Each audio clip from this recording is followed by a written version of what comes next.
The new maid arrived at the tycoon's mansion before the sun touched the horizon, when the sky still seemed trapped between night and day, carrying bluish hues that slowly dissolved. The grand house rested silently on the vast grounds like a sleeping giant, surrounded by trees swaying in the cold wind. As she crossed the gates, she felt an uneasy premonition, as if that mansion held stories trapped within its walls, waiting for someone willing to listen. They received her hastily, without introductions, without even a smile. They gave her only a list of tasks and a dark corridor to follow, as if they didn't want her to take up too much space. But it only took a few steps for her to notice something that others ignored. At the end of the main corridor, near the enormous glass doors leading to the garden, was a girl of about 7 years old. She wasn't playing, she wasn't talking, she was only drawing invisible shapes in the air with her fingers, as if she were choreographing an ancient secret. Her long hair fell over her shoulders, partially obscuring her delicate face. She wore a blue dress that seemed too large, swaying slightly as she moved her hands in the silent rhythm of some world only she could hear. Two employees passed by, averting their gaze as if skirting something uncomfortable, and then continued on their way without even acknowledging her. The maid, however, couldn't look away. The indifference cut through her chest with a bitter feeling, as if she were witnessing something profoundly wrong. Throughout the day, while cleaning furniture that gleamed under the light filtered through the heavy curtains, she overheard whispered conversations, fragments of stories never fully told. That's how she discovered the girl's name was Clara, the magnate's only daughter, and that she was autistic.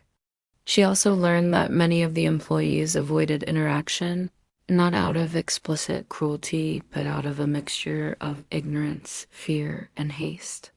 Some said she doesn't understand, others that it's not worth trying. For the maid, however, a single glance was enough to perceive the opposite. Clara was trapped in a delicate universe, waiting for someone to have enough patience to find her. When silence filled the house in the afternoon, the maid found Clara sitting on the stairs, swaying her body slightly as if following a melody the world couldn't hear. She approached slowly and sat a few steps away, respecting the girl's space. She said nothing, didn't try to force contact. She simply stayed there, breathing the same tranquil air, letting her presence speak for itself. After a few moments, Clara's gaze shifted to the movement of the cloth in the maid's hand. It was a tiny gesture, almost imperceptible, but to the woman it seemed like a sign of openness, as if a door were being slowly ajar. In the following days, she began to notice Clara's habits, her favorite places, the times she appeared, the repetitive gestures that brought comfort. Clara liked the natural light streaming through the windows, the soft sounds, the grass touching her feet, the wind playing with her hair. And whenever the maid could, she approached carefully, respecting each silence as if it were sacred. Little by little, Clara's gazes began to last more than a second. Her steps began to discreetly follow those of the woman. Her fingers sought to imitate some simple movements. The connection was being born, silent and profoundly fragile. One morning, when the world seemed suspended between silence and breeze, the maid found Clara in the garden.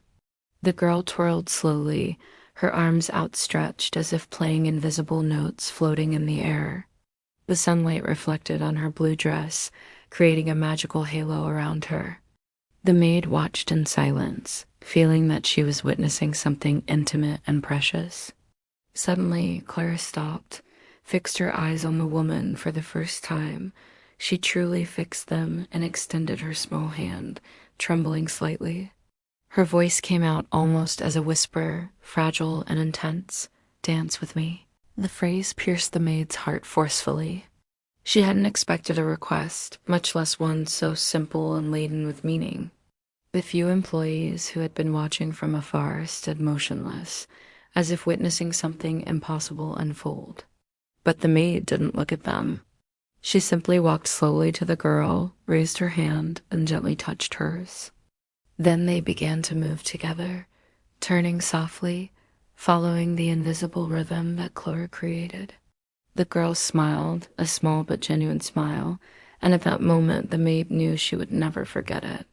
The magnate arrived that afternoon, exhausted and overwhelmed by his own worries. Upon seeing the scene in the garden, he stopped instantly.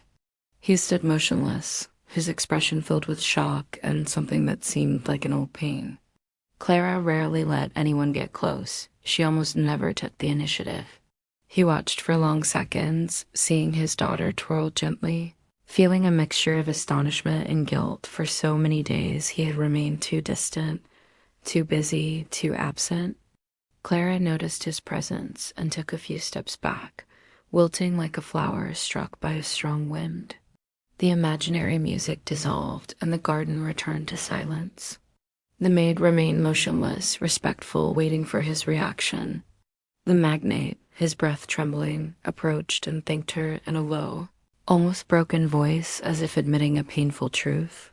For the first time in a long time, someone had managed to touch his daughter's soul. He knew he had no idea how to do it alone. He also knew it was time to learn. In the following days, Clara began to seek the maid's presence more frequently. Sometimes she extended her hand, sometimes she simply approached and observed. And little by little, the tycoon began to try to enter that delicate world, observing from a distance, learning from the silence, from the gestures, from the small invitations that his daughter was finally beginning to make. The entire mansion seemed to change. The light seemed to enter differently. The girl, previously ignored, now became the center of a new rhythm that enveloped everyone around her. And it all began with a request as simple as it was profound. Dance with me.